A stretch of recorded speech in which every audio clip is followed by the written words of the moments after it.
तर मित्र हो, खूप समाधानाने गुढीपाडव्याच्या दिवशी मी संकल्प केलेला की उरलेलं आयुष्य समाधानाने जगायचं. कोणता क्लेश, कोणता वाद याच्यात पडायचं नाही, कोणतीही प्रकरणं पण घ्यायची नाही.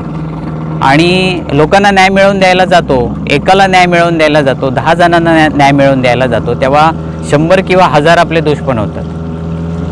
पण असू देत, नियतीला हेच जर मान्य असेल की मी समाजहितासाठी संघर्ष करावा आणि माझी निर्भीड पत्रकारिता नार्वेकर यांच्यासारखे निधड्या छातीने पर्यावरणप्रेमी सामाजिक कार्यकर्ते जर काही उपक्रम करत असतील किंवा कोणतेही व्यापक आंदोलन करत असतील, वैयक्तिक हेवेदावे बाजूला ठेवून ते पर्यावरणाच्या रक्षणासाठी काम करत असतील, प्रदूषणकारी प्रकल्प काळसेबागवाडी मधलाच नव्हे तर सिंधुदुर्ग जिल्ह्यातले प्रदूषणकारी प्रकल्प हटवण्यासाठी ते जीव स्वतःच्या धोक्यात घालून जर काम करत असतील, तर माझं उरलेलं लाईफ अशा सामाजिक कार्यकर्ता पर्यावरणप्रेमींसाठी राहील. या निसर्गाच्या सान्निध्यात, निसर्गाच्या साथीने हे मी तुम्हाला सगळ्यांना वचन देतो. मित्रहो, आपण एक सैर करूया थोडीशी, 1-1.5 मिनिटाची, आणि हा आपला सुंदर कोकण जो आहे तो वाचवूया. आणि याच्यासाठीच असे प्रदूषणकारी प्रकल्प कुठे दिसत असतील तर त्याच्यावर आवाज उठवूया. आवाज उठवताना ग्रामीण पातळीवर अशा गोष्टी सोप्या नसतात. एकटाच असतो संघर्ष करणारा, त्याला साथ देणारेही भरपूर असतात, पण उघडपणे साथ देणारे फार कमी असतात. आणि उघडपणे जर साथ नाही मिळाली तर माणसाचं, पुढे जाणाऱ्या माणसाचं मानसिक खच्चीकरण होऊ शकतं. मी तर म्हणतो हे आंदोलन नसून ही व्यापक चळवळ भविष्यात उभी राहण्याची गरज आहे. प्रदूषणकारी प्रकल्प मग तो छोट्या स्वरूपात असू देत की मोठ्या स्वरूपात असेल, काळसे बागवाडी येथून सुरुवात नार्वेकर यांनी केली आहे आवाज उठवण्याची.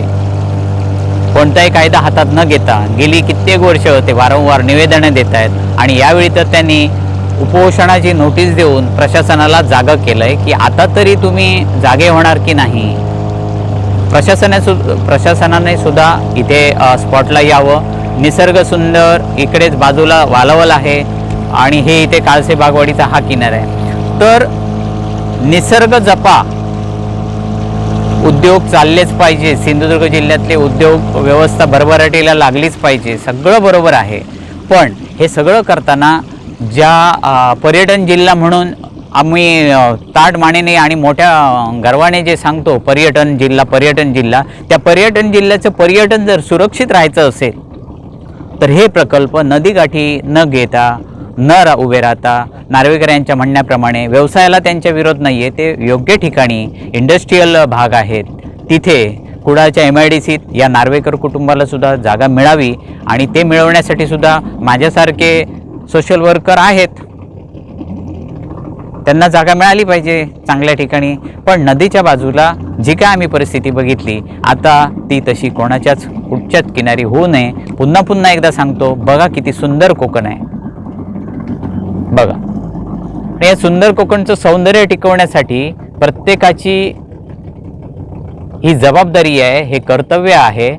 जे चुकतं तिथे व्यक्त होण्याची आणि चुकतं आणि काय चुकीचं घडतं ते इन कॅमेरा सगळ्यांना दाखवण्याचे. चला, आज समोर लक्ष्मीनारायण समोर वालावल आहे. लक्ष्मीनारायण यांच्याकडे पण साकडं घालतो की आपला सिंधुदुर्ग सुरक्षित राहू देत. आणि आपला काळसे बागवाडीचा कोण देव, लिंगेश्वराला सुद्धा ह्या सृष्टीच्या माध्यमातून निसर्गाला साक्ष ठेवून मागणी करतोय की हे देवा, काळसे बागवाडीचं रक्षण कर आणि इथली सृष्टी आहे त्या सृष्टीचं रक्षण कर. आणि नार्वेकर कुटुंबात सुद्धा हेवेदावे न होता उद्या यांना सुद्धा कोणी त्रास देऊ नये.